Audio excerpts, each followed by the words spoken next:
The oak and the river. The morning mist rose like a breath from the valley floor, wrapping the hills of Xiangping in a silver veil. The sound of temple bells echoed faintly through the air, blending with the rustle of bamboo and the slow hum of the river Yun. In this hidden corner of the world, where mountains guarded secrets older than memory itself, time moved differently, slower, deeper, heavier. For generations, two clans had shared this land but never truly lived together. The Li clan, farmers whose roots gripped the soil with pride and stubbornness, and the Zhao clan, riverfolk whose hearts beat in rhythm with the water's flow. The valley had room enough for both, but hearts were another matter. 18-year-old Mei Li awoke before the sun, as she always did. Her home smelled of damp rice straw and the faint sweetness of morning dew. Outside, her father's voice echoed softly, calling the oxen from their pen. Her mother, silent and graceful as a crane, prepared breakfast, congee with pickled plum and the bitter taste of mountain tea. Mei's world was one of ritual and duty. Every morning she tied her hair with a red ribbon, her late grandmother's, and whispered a small prayer to the ancestors.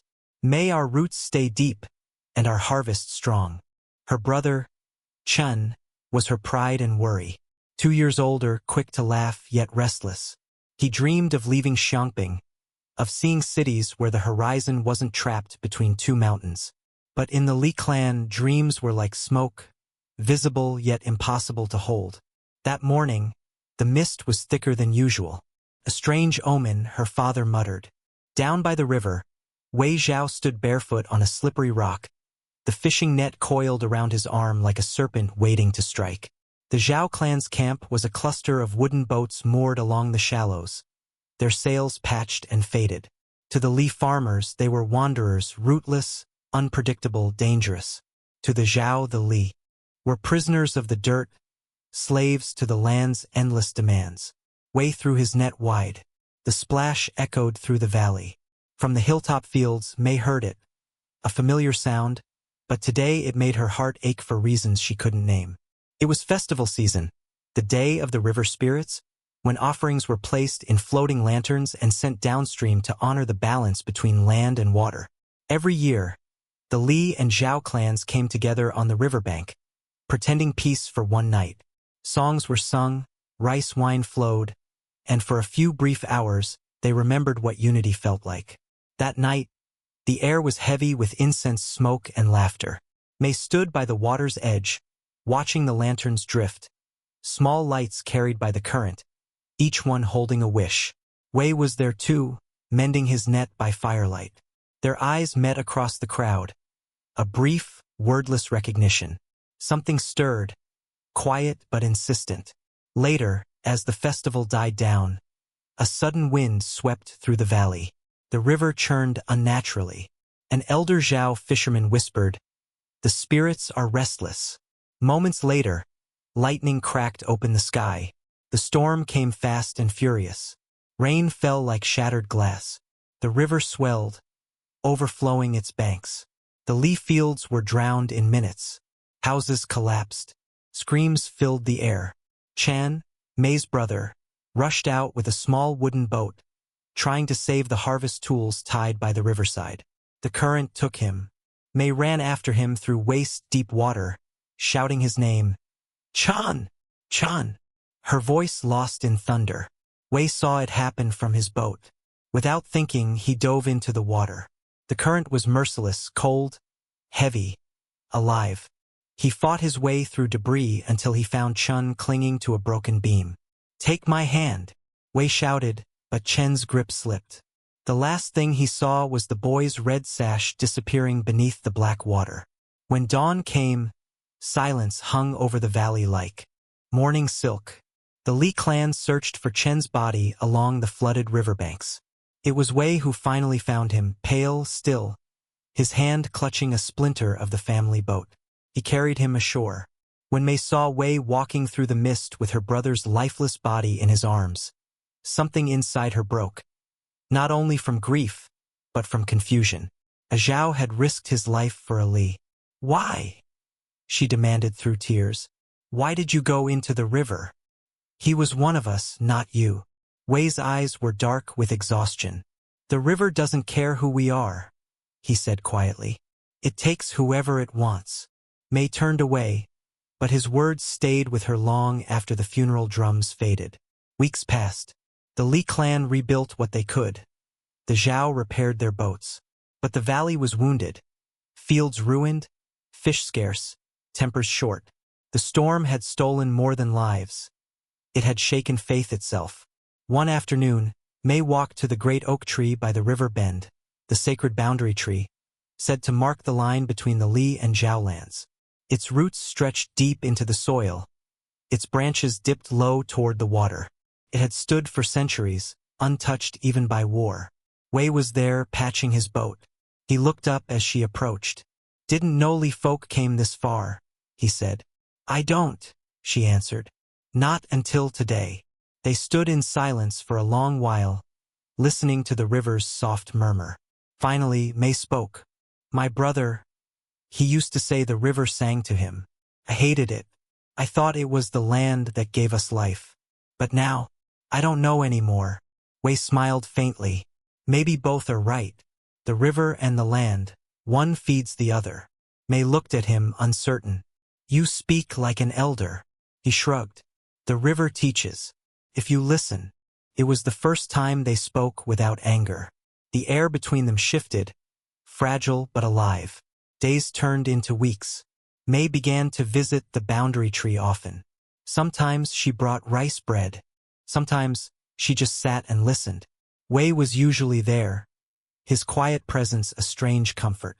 Through their conversations, they learned the stories that shaped them, of families bound by duty, of generations repeating the same fears. Wei told her how his people believed the river carried souls to their next life. Mei told him how the Li prayed for their dead to stay with the soil, nourishing new crops. Two faiths, two directions, yet both spoke of continuity, not endings.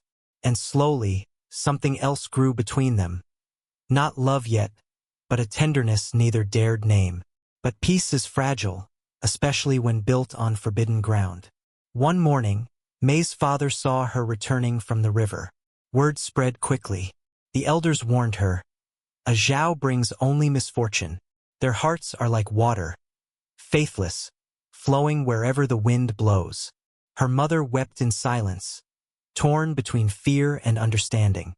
That night, Mei sat awake, staring at the red ribbon her grandmother had given her. The color of life, of blood, of warning. She tied it once more in her hair. Not for tradition this time, but for courage. The next morning, she returned to the river. The summer heat pressed down on Xiangping like a weight. The fields shimmered under the sun. The river ran low and slow. But beneath the calm, a tension was building, quiet, invisible, like the tremor before an earthquake. It began with whispers. Villagers saw Mei by the river again, her red ribbon bright against the green reeds. Some claimed she spoke to the water spirits. Others said worse, that she had betrayed her ancestors by meeting a Zhao boy. Rumor in Xiangping spread like wildfire, quick and cruel. At night, her father confronted her. "You carry the Li name," he said, voice trembling with anger. "The land remembers everything, Mei. If you shame it, it will never forgive you." Mei wanted to speak, to tell him it wasn't shame, it was understanding. But words died in her throat. How could she explain that in Wei's quiet presence she had found something she never saw in her own people? The courage to question, the freedom to feel. "Forget him," her father commanded. "Forget the river." But how does one forget something that flows inside them? Each night, Mei slipped away to the boundary tree, the only place where she and Wei could exist without walls. There, time softened. The world felt wide again. They spoke of everything. Their fears, their dreams, their doubts. Sometimes Wei told stories of the river spirits, how they guided the lost. Mei told him of the old folktales of the soil, how ancestors became roots that whispered beneath the ground. "Maybe your ancestors and mine are still talking," Wei once said, smiling. "Maybe they're arguing," Mei teased. "Like us." They laughed. And then silence, gentle, expectant. Their eyes met, and in that space between breath and heartbeat, The distance of centuries vanished. Wei reached for her hand. She didn't pull away. The river murmured softly, as if approving. But peace in Xiangping never lasted long. The elders of both clans met to discuss the failing crops. The Li fields were drying. The Zhao nets came up empty. Old superstitions returned. The balance has been broken, an elder said. Someone has angered the spirits. A younger Li man, envious of Mei's beauty and bitter from rejection, spoke up. It began when the Li girl went to the river. She carries misfortune from their cursed waters. The crowd murmured in agreement. Fear fed them like hunger. That night, torches lit the village paths. A group of men followed Mei to the river.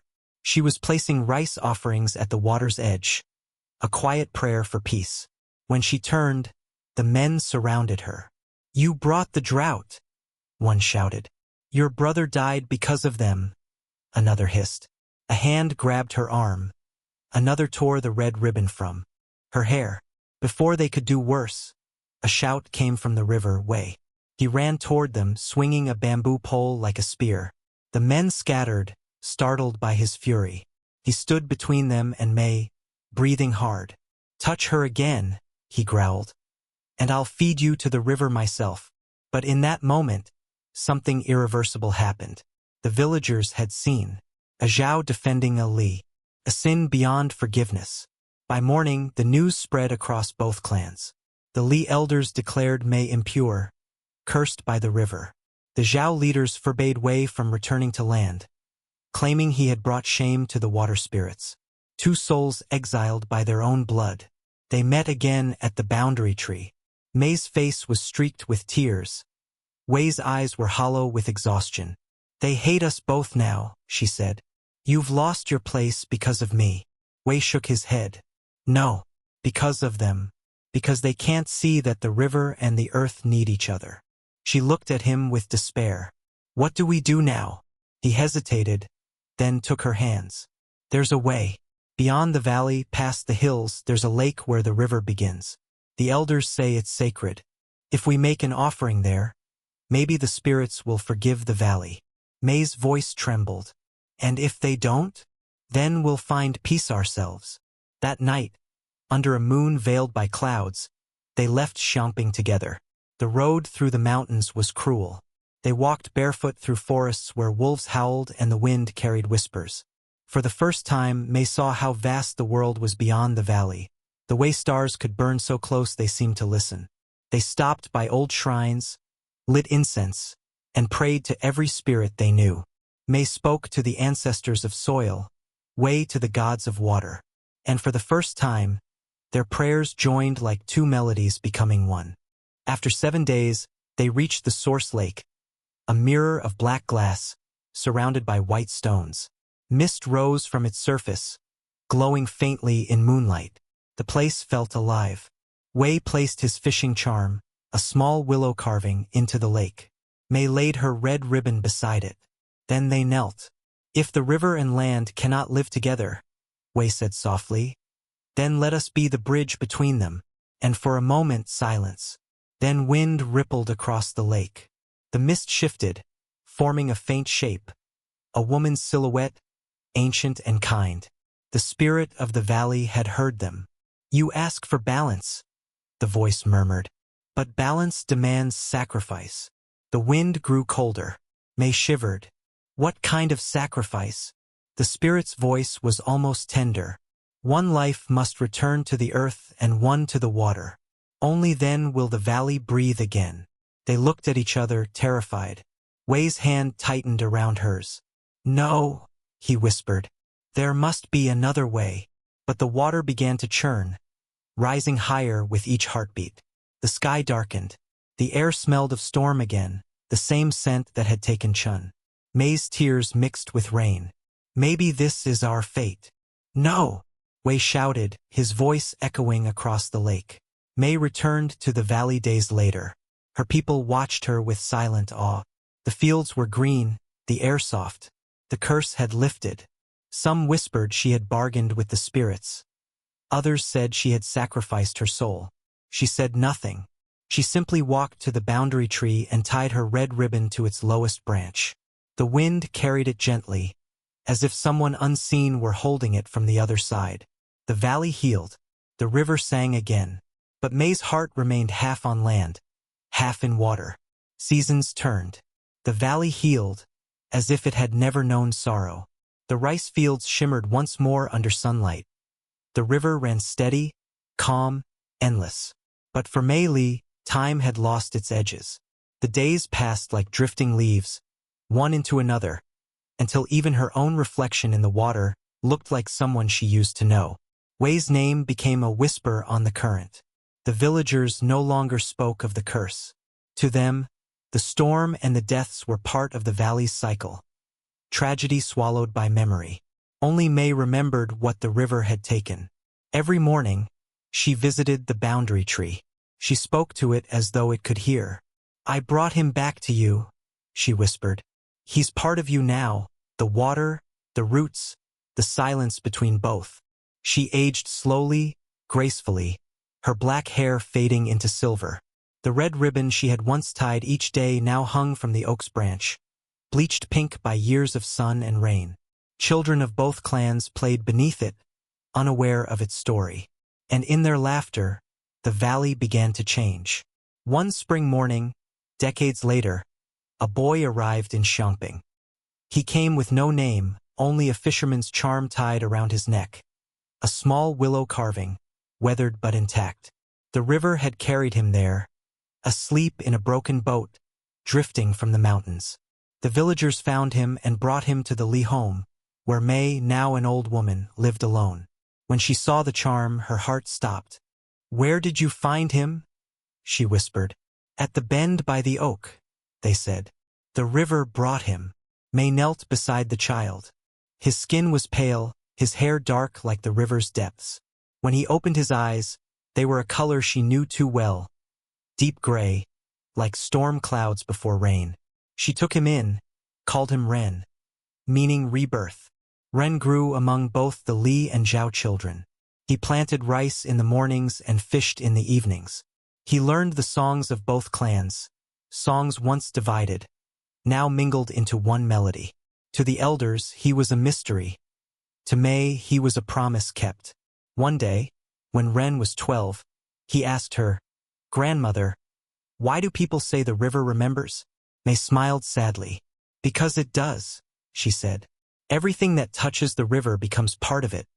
Joy, sorrow, love, anger.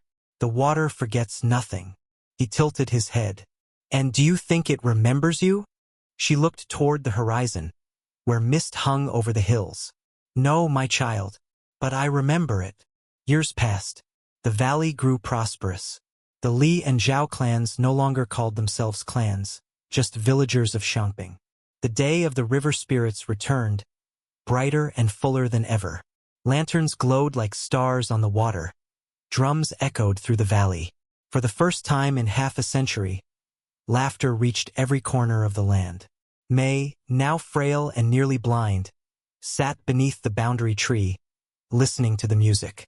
Ren stood beside her, tall and strong, carrying a small lantern in his hands. "This one," he said softly. "I'll send for you." She smiled. "No, my child. Send it for the river. For the one who never came back." He hesitated. "Do you mean my father?" The question pierced the air. Mei's breath caught, and for a moment she saw not Ren but Wei standing before her. The same eyes, the same quiet strength. She placed her trembling hand on his cheek. "Yes," she whispered. "He is your father, not by birth but by spirit. You carry him in your blood.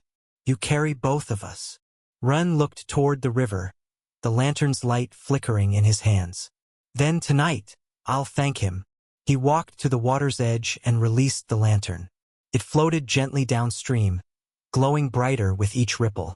The crowd cheered as hundreds of other lanterns joined it, a constellation moving across the water. But Mei did not cheer. She listened. Beneath the laughter, beneath the drums, she heard it. The faint murmur of the river, speaking in a voice only she knew. "I kept my promise." Tears slid down her wrinkled cheeks. She closed her eyes and smiled. That night, a storm gathered over the mountains. Not one of destruction, but of renewal. Rain fell softly over the valley, washing the lanterns into shimmering trails of gold. The villagers ran for shelter, laughing.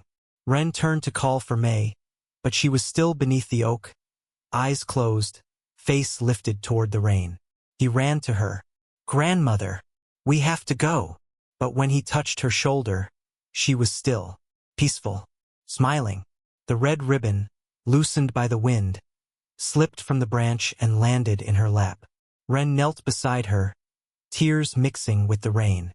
The river rose gently, touching the roots of the oak. For a moment, he swore he saw two figures standing across the water. A young man and woman, hand in hand, watching him. Wei and Mei together again. And then they faded, like mist dissolving into dawn. Generations later, the people of Xiangping still tell the story. They say the oak by the river never fell, not even in the great floods of the New Age. Its roots reach both land and water, binding them in harmony. They say, when the wind passes through its branches, you can hear laughter. The laughter of two souls who defied the world to unite it. They say the red ribbon still hangs there, though no one ties it. And each spring, a single lantern appears on the river without anyone setting it afloat. No one knows where it comes from, but everyone knows who it's for. And when children ask, "What does it mean?" the elders smile and say, "It means the river remembers." And so does the land. The valley breathes again. The earth is rich, the river alive. The oak stands strong, its roots deep, its leaves whispering secrets to the current. Some nights, when the moonlight strikes the water just right, you can see a reflection. Not of trees or stars, but of two figures standing together beneath the oak. One from the land, one from the river. Their hands are intertwined. Their eyes are calm. And the river flows on, carrying their story to those who still believe that empathy can bridge any divide, that love can outlast the storm, and that forgiveness is the truest form of strength.